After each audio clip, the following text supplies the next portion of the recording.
하나님 말씀 신약성경 요한복음 3장 16절에서 21절까지 요한복음 3장 16절에서 21절입니다. 저와 여러분이 한 절씩 교독하시겠습니다. 하나님이 세상을 이처럼 사랑하사 독생자를 주셨으니 이는 그를 믿는 자마다 멸망하지 않고 영생을 얻게 하려 하심이라.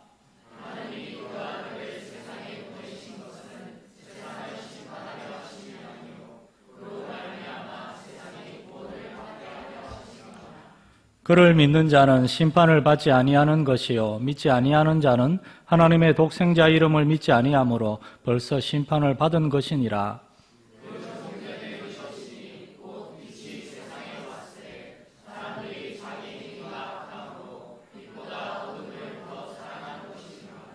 악을 행하는 자마다 빛을 미워하여 빛으로 오지 아니하나니 이는 그 행위가 드러날까 함이요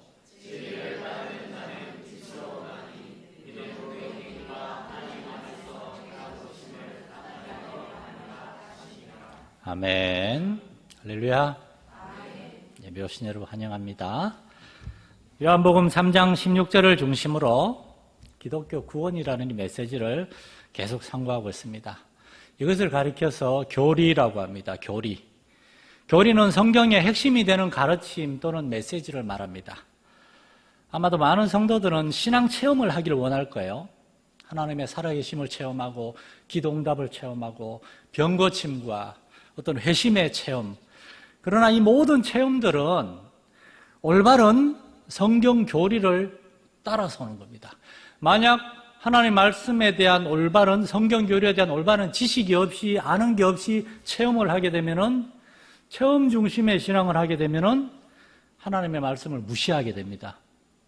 미국에 어떤 하나님의 말씀을 잘 가르치는 목사님이 설교를 했는데 방송 설교를 했나 봐요. 어떤 사람이 편지를 보냈답니다. 목사님은 체험이 없는 것 같아요. 그 알량한 성경 지식이란 덮어놓고 체험에 집중하세요. 목사님이 깜짝 놀랐답니다. 여러분, 모든 체험과 모든 은사들은 하나님의 말씀의 그 기초 위에 세워지는 줄로 믿으시기 바랍니다. 그게 기준입니다. 그걸 벗어나니까 아주 여러 가지 신앙적인 방종, 이상한 행태들이 드러나는 겁니다. 교리가 먼저입니다. 하나님의 말씀에 대한 올바른 지식과 믿음, 이러한 성경 교리에 대한 올바른 지식과 믿음이 세워지고, 그리고 난 다음에 그 말씀 지식과 그 믿음대로 순종하며 살아갈 때 체험이 따라오는 거예요. 그리고 이러한 체험을 통해서 우리가 듣고 배웠고 믿음으로 붙들고 있던 그 진리가 정말 사실이구나 깨닫게 될 때 우리가 믿음이 더 깊어지고 거기에서 신앙적인 성숙이 일어나는 겁니다. 지난 주일에 요한복음 3장 16절을 중심으로 기독교 구원에 대한 세 가지 교리에 대해서 우리가 나눴습니다. 첫째로는 창조주 하나님이 죄악된 세상을 여전히 사랑한다는 겁니다. 그래서 세상을 구원하기를 원하신다는 거예요. 이 안에도 하나님의 창조와 그리고 하나님의 구원, 하나님의 사랑이라고 하는 여러 가지 교리적인 내용들이 있어요. 그러나 중요한 것은 세상을 만드신 하나님은 여전히 세상을 사랑하시고 구원하기를 원하신다는 것. 여기에 우리의 모든 소망이 있다는 겁니다. 두 번째 교리는 하나님을 거역한 세상은 죄를 지었고 이러한 죄악된 본성을 따라 살다가 결국에는 심판과 멸망을 당하게 된다는 겁니다. 우린 그걸 보고 있지 않습니까? 세상의 죄악들. 얼마 전에 뉴스를 보다가 전 이런 뉴스를 볼 때마다 정말 목사지만 너무나 화가 나고 막 분노가 치밀어 올라요. 어떤 20대 초반에 아주 젊은 어떤 면에서 어린 아빠가 3살 된 여자아이 길거리에서 배를 발로 찼다는 거예요. 사람들 보는 데서. 사람들이 신고해서 잡혀갔는데 애가 온몸에 상처투성이고 3살입니다. 3살. 그 아이의 삶은 얼마나 지옥과 같겠어요. 이러한 죄악된 본성을 따라 살던 사람이 회개하고 돌아오지 않으면 멸망당하고 지옥에 가는 건 당연하다는 겁니다. 그러나 세 번째 교리는 하나님은 죄인들이 죄 가운데 멸망당하는 것을 기뻐하지 않으시고 하나님은 세상을 구원하기 원하신다는 겁니다. 그래서 독생자를 주셨어요. 그 독생자를 믿는 자마다, 그를 믿는 자마다 영생을 얻게 된다고 하는 이러한 구원에 대한 성경의 교리들, 세상 사람들은 이러한 교리, 성경 지식에 관심이 없어요. 이런 딱딱한 얘기하면은 듣기 싫어합니다. 재미있는 얘기 해주세요. 유익한 얘기 해주세요. 눈물 뚝뚝 떨어지는 그러한 감동적인 얘기 해주세요. 그런 거는 저 김창옥 쇼 들으시면 됩니다. 하나님의 말씀은 진리에 대한 올바른 설명과 선포입니다. 그게 나에게 무슨 소용이 되고 무슨 이익이 되고 이런 식으로 접근하면 안 된다는 겁니다. 성경은 이러한 사람들의 행태, 하나님의 말씀이나 무관심, 거부 이러한 모습들에 대해 불의로 진리를 막는 사람들이라고 그렇게 설명합니다. 저는 이러한 사람들의 시도에 대해서 손바닥으로 하늘을 가린다라는 우리 옛날 속담을 인용하고 싶습니다. 손바닥으로 하늘을 가릴 수 없습니다. 그런데 어떤 사람이 이렇게 눈을 가리고 잡아 하늘이 없지 얘기했다는 거예요. 말도 안 되죠. 자기 눈을 가린 거지 하늘을 가린 게 아닙니다. 자신의 눈은 가릴 수 있지만 온 세상이 충만한 하늘 가릴 수 없는 거예요. 진리는 숨길 수도 없고 거부할 수도 없습니다. 온 세상을 창조하신 그리고 다스리시는 하나님의 손길이 분명히 증거되고 있습니다. 지난주 화요일인가가 입추라 그러더라고요. 월요일인가 입추 새벽에 여러분 새벽을 좀 깨우시기 바랍니다. 새벽에 제가 4시 반에 교회로 오고 있는데 선선한 거예요, 세상에. 그 전날까지는 후덥지근했는데 입추가 됐다고. 야, 음력이 정말 진리입니다. 음력. 유럽 사람들의 양력은 가짜예요. 선선하더라고요. 아침 저녁으로는 선선해요. 가을이 시작된 겁니다. 세상이 뭐라고, 이런 비인격적인 세상이 뭐라고 하나님의 창조의 질서와 섭리를 따라서 정확히 돌아가고 있어요. 그리고 그 안에서 인간을 비롯한 모든 생명체, 말 그대로 생명이 있는 존재, 생명체가 살아가고 있어요. 생명을 도대체 뭘로 설명하겠습니까? 진화론자들은 그러한 무생물이 어느 순간 거기에 생명이 생겨났다 이렇게만 얘기합니다. 어떻게 생겨났는지, 생명이 뭔지도 사실을 설명하지 못해요. 많은 불신자들은 죽음과 함께 사람들의 모든 관계와 기억들이 다 사라지고 소멸된다고 그렇게 주장합니다. 그들은 경험하지 않았지만 그렇게 주장합니다. 여러분, 이것이 사실이라면 이렇게 허무하게 다 소멸되고 말 우리의 삶의 모든 관계들, 기억들, 그러한 것들을 위해 이렇게 애쓰고 수고할 필요가 있겠습니까? 저기 지금 방에서 신진철 집사가 180cm 신진철 집사가 요만한 죄를 지금 안고 지금 막 그냥 금이야 오기야 하인 노릇하고 있는데 죄인은 아빠인 줄도 몰라요. 그냥 하인 종인 줄 알아요.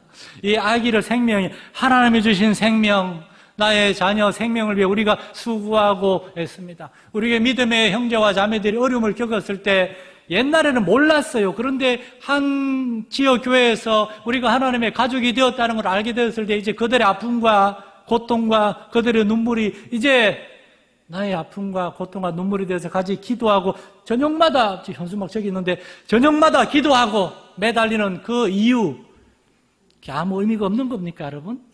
이렇게 불신앙과 진화론과 유물론에 기초한 그러한 불신자들은 인간의 존재와 인간의 생명에 대한 존중이 없는 거예요. 다 죽으면 없어지고 말 거라고 생각하니까요. 그러나 성경에 보십시오.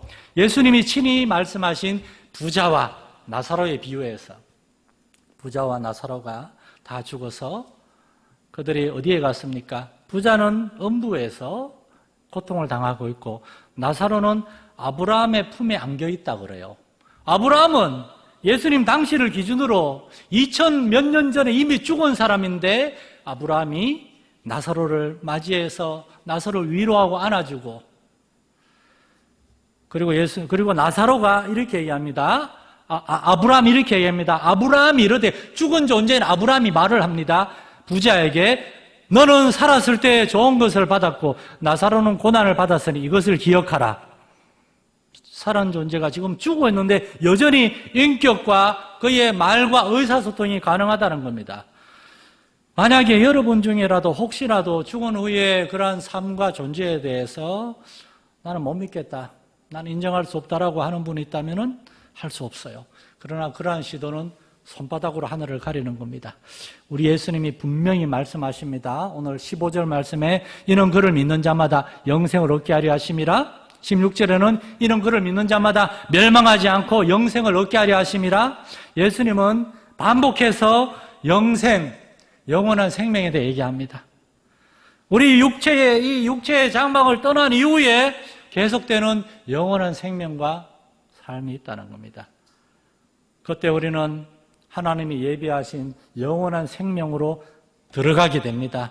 그리고 영원한 하나님의 나라에서 거기에는 이 성경 말씀 안에 또한 인간의 역사 안에 하나님께 대한 순전한 믿음을 지키면서 살다 간 수많은 믿음의 우리 선조들, 제 할머니도 있을 거고 제 아버지도 계시겠죠. 우리 교회 믿음에 제가 몇 년 동안 하나님 나라에 가신 우리 믿음의 성도들도 거기에 있을 겁니다.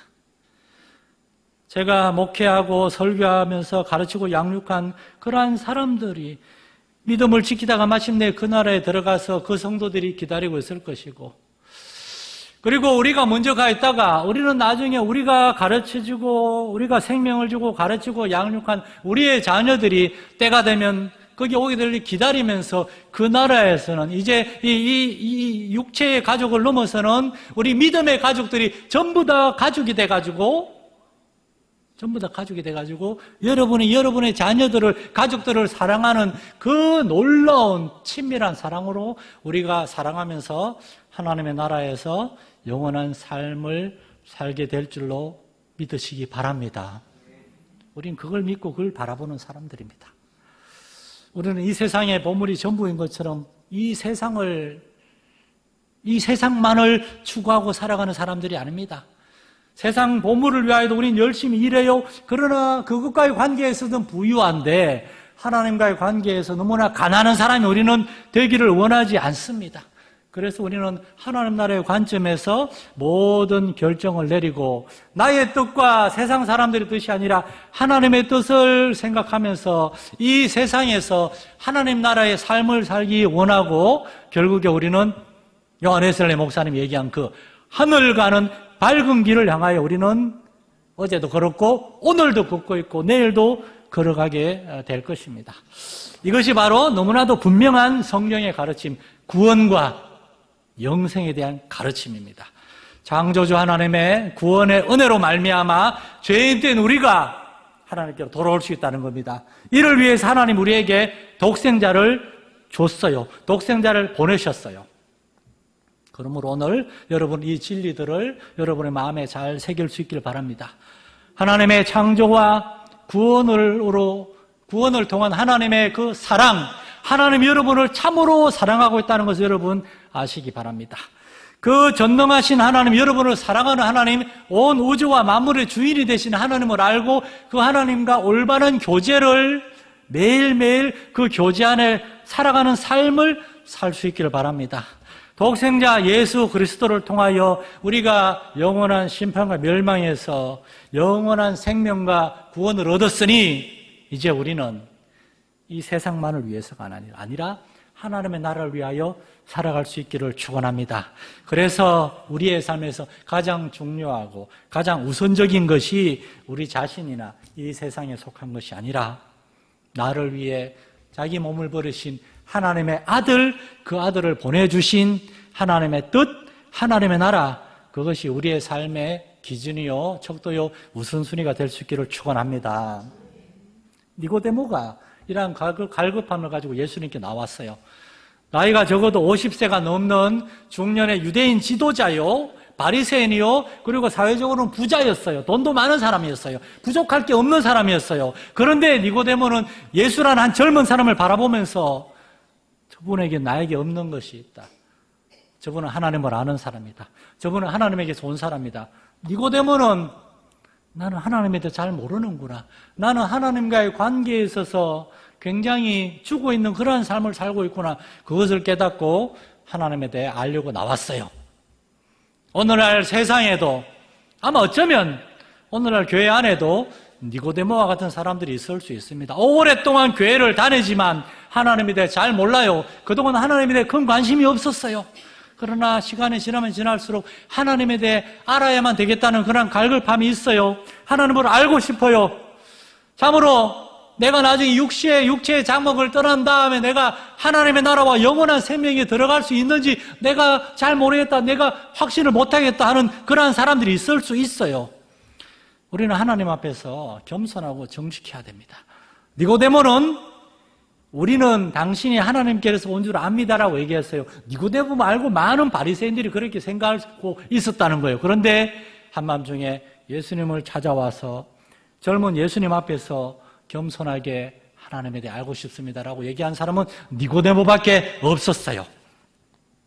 우리 모두가 니고데모처럼 하나님의 아들이신 예수님을 올바로 알기 원하고 그 예수님을 통해서 하나님을 알기를 원하고 하나님과의 그 친밀하고 충만한 관계 안에서 살아가기를 그런 갈급해하는 마음으로 하나님께 나올 수 있기를 소망합니다. 그런 니고데모에게 예수님의 도전은 당신은 거듭나야 합니다. 물과 성령으로 거듭나야만 하나님의 나라에 들어갈 수 있고 하나님 나라의 일을 알 수 있습니다. 이는 그를 믿는 자마다 멸망하지 않고 영생을 얻게 하려 하심이라. 예수님은 거듭나고 하나님 나라에 들어가는 이 삶에 대해 얘기합니다. 이것이 바로 믿음으로 말미암는 구원, 이신, 칭의라 그러죠. 우리는 지난주에 이런 가르침에 대해서 몇 가지를 상고했습니다. 첫 번째, 하나님의 구원, 하나님이 죄인들을 사랑하시고 우리를 구원하기 원하신다는 사실. 여러분의 사랑하는 자녀들을 어릴 때는 물론이고 장성했을 때도 아이들을 얼마나 사랑하고 눈물로 그 자녀들을 위해 기도하고 있는 그 사랑으로 하나님이 지금도 여러분을 사랑하고 있다는 사실. 그 사랑으로 말미암아 하나님은 여러분을 구원하기 원하시고 구원받은 자로서의 그러한 충만한 삶을 살기를 원하신다는 사실. 하나님의 구원에 대한 교리. 두 번째로 이러한 하나님의 사랑과 하나님의 구원을 위한 열심에도 불구하고 하나님을 거부하고 하나님을 알려고 하지 않고 이 성경의 이러한 메시지를 받아들이지 않는 사람들에게는 심판과 영원한 멸망이 주어져 있다는 것입니다. 지난주에 여기까지 말씀을 나눴는데 이러한 하나님의 이 심판과 그리고 영원한 멸망에 있어서 오늘 본문에서 세 가지 중요한 진리를 조금만 더 나누기를 원해요. 첫째는 그럼에도 불구하고 하나님은 세상을 심판하기를 원하지 않는다는 겁니다. 죄인들임에도 불구하고 심판하기를 원하지 않았어요. 16절에 보면은 하나님의 세상을 이처럼 사랑하사 독생자를 주셨으니 이는 그를 믿는 자마다 멸망하지 않고 영생을 얻게 하려 하심이라. 하나님은 거역하고 죄를 짓고 막 살아가는데도 하나님은 이러한 사람들을 구원하기 원한다는 겁니다. 17절에는 하나님이 그 아들을 세상에 보내신 것은 세상을 심판하려 하심이 아니요 그로 말미암아 세상을 구원을 받게 하려 하심이라. 하나님은 자 이거 지켜, 이거 안 지키면 너 다 지옥이야, 그런 하나님이 아니십니다. 이거 하나님의 법을 못 지킬 걸 알고 친히 우리에게 오셔서 우리의 모든 죄와 허물을 다 해결해 주시고 성령으로 우리를 계속 붙드시고 인도해 주는 그런 하나님이세요. 두 번째로, 그런데도 세상 사람들은 독생자를 거부함으로 스스로 심판대로 걸어가고 있다는 겁니다. 18절 말씀에 그를 믿는 자는 심판을 받지 아니하는 것이요 믿지 아니하는 자는 하나님의 독생자 이름을 믿지 아니함으로 벌써 심판을 받은 것이니라. 또한 20절에는 악을 행하는 자마다 빛을 미워하여 빛으로 오지 아니하나니 이는 그 행위가 드러날까 함이요. 하나님을 안 믿는 사람들, 세상에 죄악된 것들을 행하는 사람들은 하나님이 아니라 그런 걸 좋아하는 거예요. 돈을 좋아하고 쾌락을 좋아하고 명예를 좋아하고 세상에서 잘 되는 거를 하나님보다 더 좋아하는 겁니다. 여러분, 죄는 피해자가 아닙니다. 죄는 병자가 아닙니다. 세상 사람들은 중독이라는 말로 죄를 이렇게 순화하고 포장하고 있어요. 알코올 중독, 술 먹고 깽판 부리고 사람을 때리면은 그건 죄를 짓는 겁니다. 알코올 중독이 아니에요. 마약 중독, 도박 중독, 성 중독, 그러나 성경은 분명히 말씀합니다. 죄를 사랑하는 것이요, 어둠을 사랑하는 거라고. 사람은 죄인이기 때문에 죄를 짓는 거예요. 죄를 지었기 때문에 죄인이 되는 게 아니고 태어날 때부터 죄를 사랑하기 때문에. 미안해요, 세성원 집사님. 저희 하나님 말씀 잘 가르치고 주님께 인도하지 않으면은 아무리 어리고 사랑스러운하게도 자연인으로 태어나서 자라면은 반드시 하나님을 거부하게 되어 있습니다. 제가 아이들 어릴 때 정말 거의 밤마다 아이들 붙들고 구원에 대해서 설명하고 이렇게, 오늘 갔네, 도망갔네, 제 아들. 이렇게 점검하고 확인하고. 목사들 딸이 나중에 아빠 어릴 때 아빠가 목사님이라서 얘기 안 했는데 솔직히 나는 하나님 못 믿겠어요. 이런 얘기하면 얼마나 끔찍합니까? 그리고 저는 목사님들, 성문사님들 자녀들 중에서 그런 사람들을 봤습니다. 어떤 성문사님 자녀는 저는 목사, 선교사들 제일 저주해요.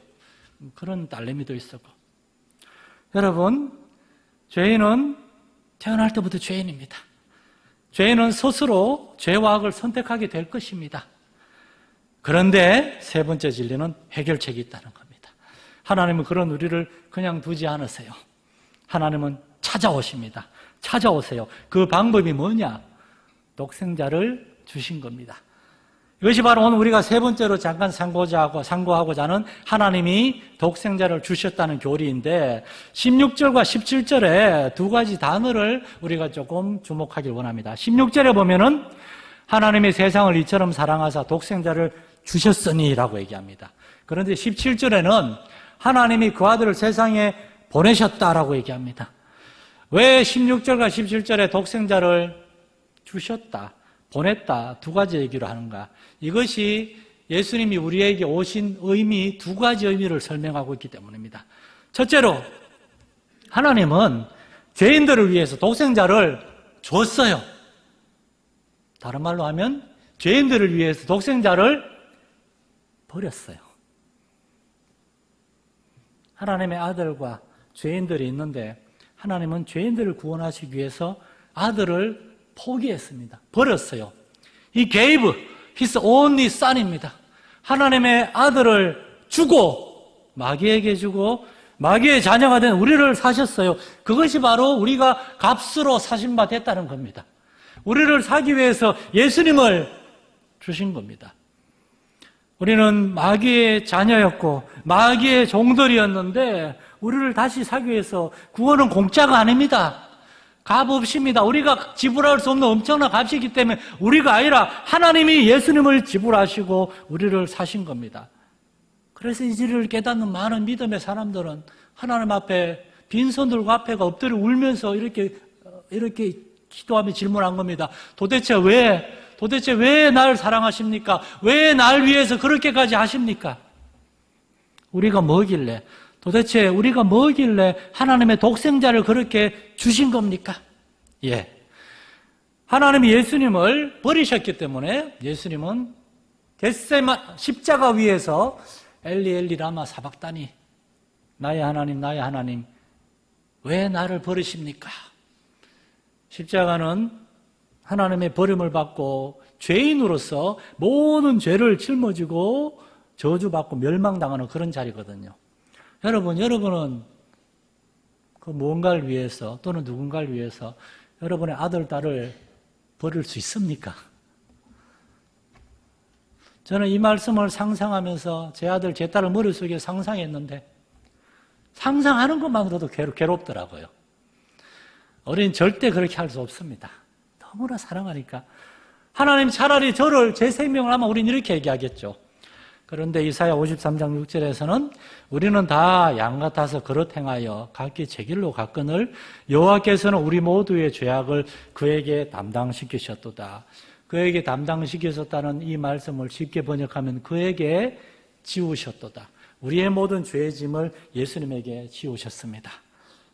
그리고 예수님을 죄인으로 십자가에 버리시고 저와 여러분을 하나님이 다시 사신 줄 믿으시기 바랍니다. 이것이 하나님의 독생자를 우리에게 주셨다는 뜻입니다. 그렇다면 하나님이 그 아들을 보내셨다는 것은 무엇일까? 그것이 예수님의 사명이라는 겁니다. 예수님은 하나님의 보내심을, 그 명령을 받고 이것이 하나님 아버지가 나를 버리는 거구나, 죄인들을 위하여 아버지가 나를 버리시는 거구나, 예수님은 그걸 다 알면서도 왔다는 거예요. 예수님이 이 땅에 오신 것은 죄인들의 죄를 다 짊어지고 십자가에서 수치와 고난 가운데, 저주 가운데 죽으려고 오셨고, 예수님은 그 사명을 다 알고도 겟세마네와 그 십자가 길을 다 걸어갔다는 겁니다. 승리가 아니라 죽음을 위해서 예수님은 오셨어요. 영광이 아니라 수치와 모욕과 고난을 당하기 위해서 예수님은 오셨어요. 오늘날 많은 교회와 예수 믿는 사람들은 예수님을 믿으면서 승리하기 원하고, 영광을 받기 원하고, 번영하기 원하고, 모든 것이 잘 되기를 원하고, 어려움을 만나고 힘든 일을 만나면은 뭔가 잘못됐다고 생각해요. 오늘날 예수 믿는 사람들이 고난을 싫어합니다. 낮아지고 모욕당하는 것을 싫어합니다. 실패라고 생각합니다. 목사님들도 큰 교회에서 목회하면 성공했다 그러고, 작은 교회에서 오랫동안 순종하면서 그것을 소수의 성도들을 위해서 자신의 삶을 드린 사람들은 능력이 없다, 실패했다 그럽니다. 성도들도 크고 잘 갖추어진 그런 교회를 좋아하지 않습니까? 가난하고 소박하게, 그리고 많은 시련과 어려움을 당하며 사는 것보다는 이왕이면은 부유하고 안락하고 평안하게 살면서 하나님을 섬기고 싶다, 우린 그렇게 얘기합니다. 아무도 십자가를 지려고 하진 않습니다. 예수님 전에도 한번 십자가 졌으니까 한 번만 더 져주세요, 우린 그렇게 얘기하고, 하나님의 아들은 하나님의 명령에 순종하여 낮아지고 죽으시기 위해 세상에 오셨는데, 하나님의 보냄에 순종했는데, 우리는 하나님 아무리 가라 그래도 낮은 자리, 사람들이 알아주지 않는 자리, 시련과 고난이 있고 억울한 일을 당하고 그런 자리 가려고 하지 않습니다. 하나님 그런 사명이라면 거부합니다. 저 말고 다른 사람을 보내주세요. 주님 나를 보내서가 아니라 주님 저 사람을 보내소서. 그러므로 이 하나님의 독생자의 이 죽으심을 통하여 하나님이 그 아들을 보내심으로 세상이 구원받은 이 놀라운 일, 예수님은 이 사명을 알고도 순종하셨어요. 순종하셨어요. 여러분, 하나님이 저와 여러분을 구원하셨습니다. 구원은 전적인 하나님의 은혜로 우리가 값없이 구원을 받았어요. 그러나 구원받은 사람은 이제 보냄을 받아야 돼요. 하나님이 가라 그러는데 가야 됩니다. 3장 21절 말씀에 진리를 따르는 자는 빛으로 오나니, 진리를 따르는 자는 빛으로 오나니, 그 이유는 그 행위가 하나님 안에서 행한 것임을 나타내려 함이라. 구원받은 백성들이 세상 사람들하고 똑같이 사는 것이 아니라 낮은 자리에, 시련과 고난의 자리에, 그러나 하나님이 가라고 보내시는 자리에 와서 주님께 순종하는 것은 우리의 순종을 통하여 하나님의 하나님 되심을 우리가 드러내고, 하나님이 그 아들을 보내시고 나를 구원해 주셨으니 나도 예수 그리스도를 높이며 예수 그리스도를 증거하고 하나님을 영화롭게 하기 위해 원합니다. 이것이 바로 예수를 믿고 따르는 자의 올바른 삶이라는 것입니다. 진리로 말미암아 구원을 받은 사람은 이제 진리를 따라서 살아야 된다는 겁니다. 예수 그리스도로 말미암아 영생을 얻은 사람은 이제 영생의 삶을 살아야 되는데 여전히 세상을 쫓아서 살아가고 있어요.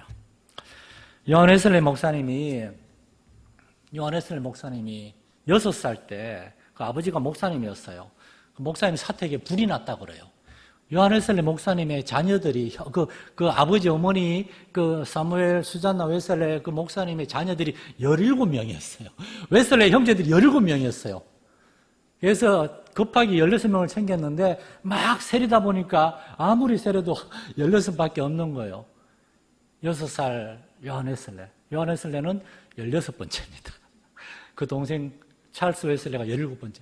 16번째가 2층에서 창문에 서서 울고 있는 거예요. 불길이 올라가는데 사무엘 목사님이 울부짖으면서 불길을 뚫고 달고 올라가서 요한 웨슬리를 안고 내려왔어요. 아버지, 어머니라면 당연히 해야 되죠. 여러분도 그렇게 할 겁니다. 요한 웨슬리 6살 울고만 있었대요. 나중에 요한 웨슬리 목사님이 50살이 됐을 때 폐렴에 걸려가지고 죽음을 앞두고 있었어요. 요한 웨슬리 목사님은 자기가 병에서 살아나지 못할 줄 알았대요. 그때 목사님이 어린 시절을 생각하면서 6살 때 나는 불에 다 죽을 수도 있었는데 우리 아버지가 그 불길을 뚫고 들어와서 나를 건져줘서 나를 살려냈다. 그걸 기억하면서 사람들에게 이렇게 얘기했다 그럽니다.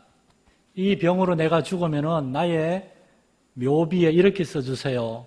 여기 요한 웨슬레 육신이 잠들다. 불타는 집에서 끄집어낸 나무 토막 같은 인생이 50살에 죽다. 하나님이여 이 무익한 종을 긍휼히 여겨 주옵소서. 그런데 목사님이 병을 이기고 살아났어요. 그리고 90살까지 살았어요.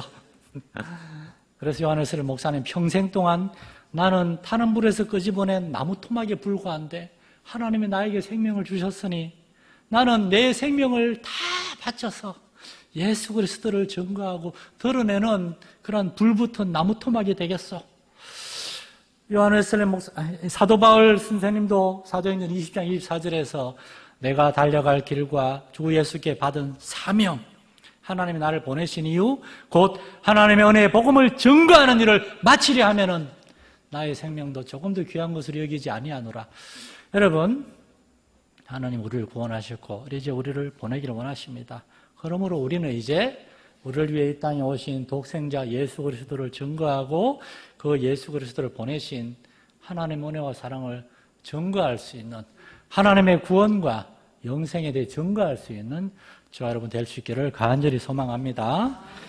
하나님 아버지, 죄악된 세상, 영원한 멸망을 향하여 가는 이 세상을 하나님이 심판하지 아니하시고 구원하기 원하시고 이를 위해서 독생자를 주심으로 버리심으로 우리의 모든 죄값을 해결하셨사오니 그로 말미암아 이제 우리가 구원과 영생을 얻었사오니 하나님 아버지여 이제 우리와 함께 하시는 성령의 그 은총과 능력의 도우심을 힘입어 감사하게 하시고 기뻐하게 하시고 이제 나를 위하여 살아가는 삶이 아니라 나를 위하여 자기 자신을 버리신 하나님의 아들을 믿는 믿음 안에서 그 은혜와 사랑 안에서 살아갈 수 있는 우리 마산연례교회 성도들 한 사람 한 사람 되게 하여 주시옵소서. 우리 주 예수님의 이름으로 기도드립니다. 아멘.